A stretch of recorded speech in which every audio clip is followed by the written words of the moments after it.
ஆவணி வளர்பிறை சதுர்த்தியில் மக்கள் ஆனை மாமுகத்தனி வீட்டினில் வைத்தேன். ஆவணி வளர்பிறை சதுர்த்தியில் மக்கள் ஆனை மாமுகத்தனி வீட்டினில் வைத்தேன்.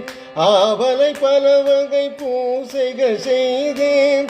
அன்புடன் வணங்கின கணபதி ராயாம். ஆவலை பல வகை பூசைகள் செய்தேன்.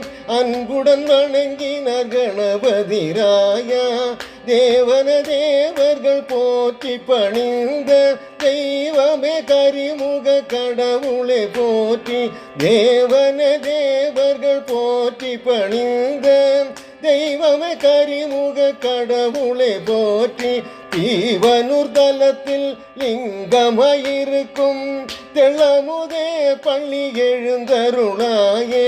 தீவனூர் தலத்தில் லிங்கமாயிருக்கும் தெளமுதே பள்ளி எழுந்தருளாயே.